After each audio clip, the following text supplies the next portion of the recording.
अगर आज के समय में आप सोच रहे हो कि आप किसी इंसान को बहुत ज़्यादा प्यार करोगे, बहुत ही लॉयल रहोगे, तो वो भी आपके साथ लॉयल रहेगा, आपको प्यार करेगा, तो शायद आप गलत सोच रहे हो। और अगर आपकी ऐसी सोच है तो बिल्कुल भी आपको रिलेशनशिप में आगे बढ़ने की ज़रूरत नहीं है, क्योंकि आज के समय में 10% लोग ही ऐसे होते हैं जिनको कि प्यार के बदले प्यार मिलता है।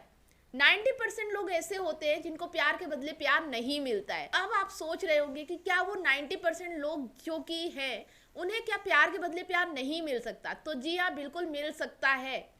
जितना वो सोच भी नहीं सकते उससे ज़्यादा मिल सकता है, लेकिन उसके लिए उन्हें कुछ साइकोलॉजी है जो समझनी पड़ेगी।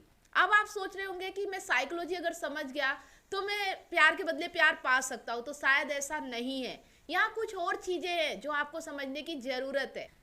आप उनके बारे में सोचिए जिन्हें प्ले बॉय कहा जाता है। प्ले बॉय सिर्फ दो ही चीजें करते हैं, एक तो वो किसी से प्यार नहीं करते और दूसरा किसी के दिमाग में जबरदस्ती ये घुसाने की कोशिश नहीं करते कि वो अच्छे व्यक्ति हैं।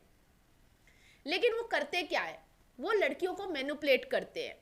इसके बावजूद आपने देखा होगा कि कई लड़कियां उनको प्यार करती हैं, ऐसा नहीं है कि उन्हें कोई प्यार नहीं करता है। तो ये सब चीजें आप अपनी सोसाइटी में, अपने समाज में देख ही रहे होंगे। इसके बावजूद भी अगर आप ये उम्मीद लगा के बैठे हो कि आपको प्यार के बदले प्यार मिलेगा, तो आप ही सोच लो। यहाँ पे मैं एक स्टोरी बताना चाहूंगी। एक आदमी किसी को प्यार करता था, गर्लफ्रेंड थी उसकी। उसने उसे एक बार धोखा दे दिया। अब किस गलती के कारण उसे धोखा मिला, उसने उस चीज को नहीं समझा और दोबारा वो रिलेशनशिप में गया, दोबारा किसी लड़की से प्यार हुआ और उसने वही गलती फिर से दोहराई। जब दूसरी बार उसके पार्टनर ने उसे धोखा दिया, तब उसका दिमाग ओपन हो गया, तब वो समझ गया कि वो ऐसी क्या गलतियां कर रहा है। तो अगर आप भी अपने रिलेशनशिप में कुछ गलतियां कर रहे हो, इस वीडियो के माध्यम से आपको समझ में आ जाएगा और क्या है साइकोलॉजी और उसके लिए आपको कैसे काम करना चाहिए। वीडियो कंटिन्यू रहेगा, लेकिन उससे पहले आप लोगों की माइंड की कसरत के लिए एक सवाल। पति पत्नी मनाली घूमने के लिए गए। 2 दिन बाद सिर्फ पति वापस आया। उसने पुलिस को अपनी पत्नी के पानी में बह जाने से मृत्यु की रिपोर्ट दिखाई। अगले दिन इंस्पेक्टर राघव पति को पत्नी को मारने के इल्जाम में गिरफ्तार कर लिया। ट्रैवल एजेंट से सच बात पता चली। इंस्पेक्टर राघव को पता चल गया। क्या आपको सुराग मिला? सही जवाब देने वालों के नाम मैं हर संडे सुबह 8 बजे फेसबुक पेज और यूट्यूब पर लाइव अनाउंस करती हूँ, तो लाइव जुड़ना बिल्कुल भी ना भूले। अगर आपके रिलेशनशिप में ज़्यादा प्रॉब्लम है, आप मुझसे काउंसलिंग करना चाहते हैं या फ़ोन कॉल पे 1 to 1 बात करना चाहते हैं, तो आप मेरी कॉल बुक कर सकते हैं। कॉल बुक करने के लिए इंस्टाग्राम या फेसबुक मैसेंजर पे डीएम करें। इसके साथ ही सप्ताह में मैं 3 दिन शाम 8 बजे मंडे वेडनेसडे और सैटरडे लाइव आती हूँ फेसबुक पेज पर। तो यहाँ पे फेसबुक पेज की आईडी शो हो रही है, आप उसे फॉलो जरूर कर लें लाइव जुड़ने के लिए, और लाइव जुड़कर आप समस्या का समाधान पा सकते हैं। तो चलिए वीडियो को कंटिन्यू करते हैं और आज का वीडियो शुरू करते हैं। आप साइकोलॉजी को समझ के कैसे अपनी जिंदगी को बेहतर बना सकते हैं, उसके लिए मैं यहाँ पे आपको 2 चीजें बताने जा रही हूँ। Number 1, destination and fuel. अब आप इसको इस तरह से समझ सकते हैं कि आपको अगर गाड़ी से कहीं दूर मंजिल तक जाना है तो वो हो गया डेस्टिनेशन। गाड़ी को चलाने में जो चीज लगती है वो होता है फ्यूल। बिना ईंधन के गाड़ी नहीं जा सकती दूर तक।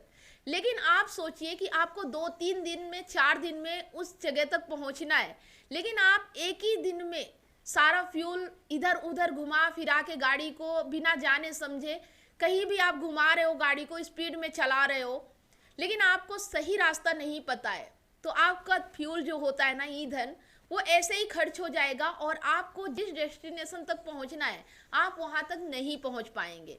इसी तरह से सेम आपके रिलेशनशिप में भी आपका जो प्यार होता है ना, वो एक फ्यूल का काम करता है।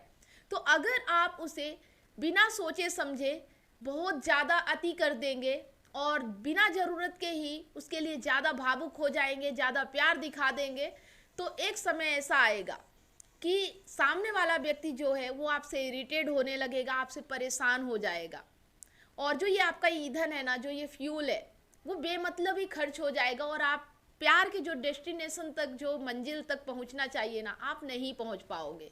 आप चाहे फिर उसे कितना भी प्यार कर लो, कोई फर्क नहीं पड़ेगा। तो आपको ये चीज़ समझना है कि आपको अपने फ्यूल का सही इस्तेमाल कैसे करना है। आप क्या ये गलतियां कर रहे हो रिलेशनशिप में कि आप ज़्यादा भावुक हो रहे हो, ज़्यादा उसे प्यार करने लगे हो, उसके बिना रह नहीं पा रहे हो, बहुत सारा इमोशंस आप उसको दिखा रहे हो। तो ये होता है आप अपने फ्यूल को अपने ईंधन को, अपने प्यार को बेमतलब ही खर्च कर देते हो बिना मंजिल तक पहुंचे।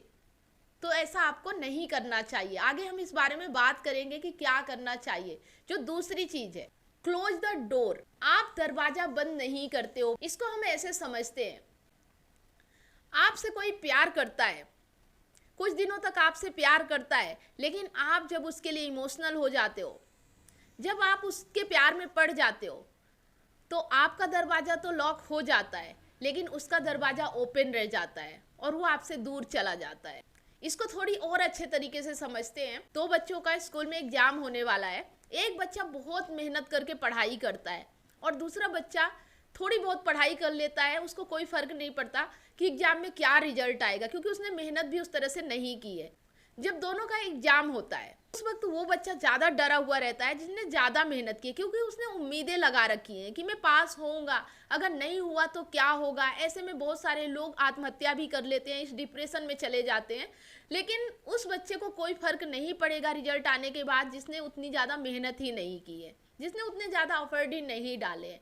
तो उसी तरह से यहाँ रिलेशनशिप में होता है कि जो व्यक्ति ज़्यादा प्रयास करता है, ज़्यादा उम्मीदें पाल लेता है, ज़्यादा रिलेशनशिप में बंध जाता है ना, उस व्यक्ति को डर होता है कि कहीं अगर उसका पार्टनर उसे छोड़ के चला गया तो क्या होगा। तो जो दरवाजा होता है ना, वो आपकी तरफ से बंद हो जाता है, सामने वाले का दरवाजा खुला रहता है। लेकिन अगर आप उस दूसरे बच्चे की तरह मतलब कि प्यार तो करेंगे, लेकिन ज़्यादा इमोशनल नहीं होंगे, ज़्यादा भावुक नहीं होंगे, ज़्यादा इस रिश्ते के लिए डरे हुए नहीं रहेंगे कि अगर कोई आपकी लाइफ में ना रहा तो क्या होगा, तो आपकी तरफ से लॉक ओपन रहेगा। और जो दूसरा व्यक्ति है, जब आप ऐसे रिएक्ट करोगे, तो जो दूसरा वाला व्यक्ति है वो ज़्यादा पॉजिटिव हो जाएगा आपके लिए कि आपको किस तरह से रिझाए, आपसे किस तरह से बंधन में बांधे, आपको कैसे इमोशनली करे। उसके चक्कर में वो खुद ही इतना ज़्यादा इमोशनल हो जाएगा, आपका जो डोर ओपन है वहाँ पे आके लॉक हो जाएगा। और जब एक बार कोई दरवाज़ा बंद हो जाता है ना, तो फिर वो उससे बाहर नहीं निकल सकता। वो आप भी हो सकते हैं, सामने वाला भी हो सकता है। अब ये देखना है कि किसमें कितना अपने इमोशंस को कंट्रोल करने की पावर है, ताकत है। आप रिश्ते के लिए कितना सीरियस है, आप रिश्ते को किस वे में लेते हैं, ये सारी चीज़ें इन चीज़ों पे डिपेंड करती है। अब यहाँ पे जो ये प्रॉब्लम है, ये तो आपने समझ ली कि ऐसा आपके साथ क्यों होता है। और ज़्यादातर जो लोगों के साथ होता है ना, ब्रेकअप होता है, इग्नोर करते हैं, ये इन्हीं सब चीज़ों के कारण होता है। तो अब इसका सोल्यूशन क्या हो सकता है वो हम जान लेते हैं। तो सोल्यूशन के लिए नंबर 1, आपको ये समझना है कि आपने उस इंसान को कितना इरिटेट किया है और अब कितने साल से आप उसके पीछे पड़े हुए हो, मनाने में, उसको ये कहने में कि मेरी लाइफ में वापस आ जाओ। ये सारी प्रक्रिया आप कब से कर रहे हो। अगर साल या 2 साल से ज़्यादा हो चुका है तो मत मेहनत करो, मत परेशान हो, उस रिश्ते से आपको बाहर निकलना ही होगा, क्योंकि अब कोई फायदा नहीं है। उस इंसान की नज़रों में आपकी कोई वैल्यू नहीं है, इसलिए वो आपके साथ नहीं रहना चाहता और आप जबरदस्ती पीछे पड़े हो। मैं मानती हूँ आपको छोड़ने में तकलीफ हो रही होगी, बाहर निकलने में तकलीफ हो रही होगी, क्योंकि आपका ये इमोशंस है जो उससे जुड़ा हुआ है, तो आप इमोशनली सोच रहे हो। लेकिन मैं जो बातें बता रही हूँ कि आपको वहाँ से बाहर निकल जाना चाहिए अगर ज़्यादा टाइम हो गया ये सब करते हुए, और आपको अपने बारे में सोचना चाहिए, तो फिर ये लॉजिकली है और इसे आपको समझना चाहिए। नंबर 2, जो पार्टनर आपको इग्नोर कर रहा है उसके लिए अब आप शिकायतें करना बंद कर दो, कोई फायदा नहीं है। अब आप उसके पीछे मत भागो, उससे शिकायतें मत करो कि क्यों मुझे इग्नोर कर रहे हो, क्या मेरी गलती है, मैं तुम्हें बहुत प्यार करता हूँ। इस तरह गिड़गिड़ाने की आपको ज़रूरत नहीं है। अब आपको अपने ऊपर काम करना चाहिए। 2 से 3 महीने तक आप अपने ऊपर काम करिए, हेल्थ के लिए काम करिए, जिम वगैरह जाना शुरू कर दीजिए, अपनी हॉबीज़ का काम कीजिए। आप जिस काम को करके खुश होते हैं वो काम करिए। आप अपनी इनकम के लिए क्या काम कर सकते हैं, आर्थिक रूप से मजबूत होने के लिए, अपनी पर्सनालिटी को ग्रो करने के लिए। जब 2 से 3 महीने आप इन सब चीज़ों पे ध्यान दोगे ना, तो आपका ध्यान ऑटोमेटिकली उस जगह से हट जाएगा जो व्यक्ति आपको इग्नोर कर रहा है। काफ़ी लोग मुझसे सवाल करते हैं कि इग्नोर करने वाले व्यक्ति का ध्यान कैसे हटाएं। तो बस एक ही तरीका है, आपको अपने ऊपर फोकस करना होगा। और 2 से 3 महीने तक जब आप ये करोगे ना, तो एक अलग ही रिजल्ट आएगा, और जो रिजल्ट आएगा वो उसे इम्प्रेस करेगा। जो व्यक्ति इग्नोर कर रहा है वो आप पे फोकस करेगा, ध्यान देगा कि कुछ तो बदलाव हो रहा है। और जब वो आपकी लाइफ में दोबारा से आ जाए या आपसे माफ़ी मांग ले कि मेरे से गलती हो गई है, मैं फिर से रिलेशनशिप में रहना चाहता हूँ, तो अब आपको ध्यान रखना है कि अब आपको वो गलतियाँ नहीं दोहराना है जो गलतियाँ यहाँ वीडियो में मैंने बताया या आपने पहले दोहराई है। इन चीज़ों का आपको ख्याल रखना है, नहीं तो फिर से वही आपके साथ होना शुरू हो जाएगा। तो अब आपको एक अलग इंसान के रूप में काम करना है और जो गलतियां बताई गई हैं उन्हें बिल्कुल भी नहीं दोहराना है। वहाँ पे जो सोल्यूशन बताए गए हैं उस तरह से आपको काम करना है। तो उम्मीद करती हूँ कि ये सारी चीज़ें आपके रिलेशनशिप को बेहतर बनाने के लिए, अपनी लाइफ को बेहतर बनाने के लिए बहुत ही इम्पोर्टेंट है। इस वीडियो को 1-2 बार फिर से देखें ताकि आप अच्छे तरीके से इन सारी चीज़ों को समझ सकें। तो वीडियो कैसा लगा कमेंट करके ज़रूर बताएं और ये भी बताएं कि अभी तक आप रिलेशनशिप में ऐसी कौन सी गलतियां कर रहे थे जो यहाँ पे बताई गई है। वीडियो अच्छा लगा हो तो लाइक तो बनता ही है, साथ में इसे ज़्यादा से ज़्यादा अपने दोस्तों और ज़रूरतमंद लोगों के साथ शेयर करें, क्योंकि आपका एक शेयर किसी की लाइफ में बहुत बड़ा परिवर्तन ला सकता है। रोजाना अगर आप हमारे चैनल पे ऐसे ही वीडियो देखते रहना चाहते हैं तो चैनल को सब्सक्राइब अवश्य करें, साथ में बेल आइकन प्रेस करें ताकि जब भी कोई वीडियो मैं अपलोड करूँ उसका नोटिफिकेशन आपको सबसे पहले मिले और आपसे कोई भी वीडियो मिस ना हो। वीडियो अगर आप फेसबुक पेज पे देख रहे हैं तो पेज को फॉलो करें, स्टार देके हमें सपोर्ट जरूर करें। फिर मिलते हैं एक नए वीडियो के साथ नेक्स्ट टाइम। तब तक आप सभी लोगों को वीडियो अंत तक देखने के लिए बहुत बहुत धन्यवाद।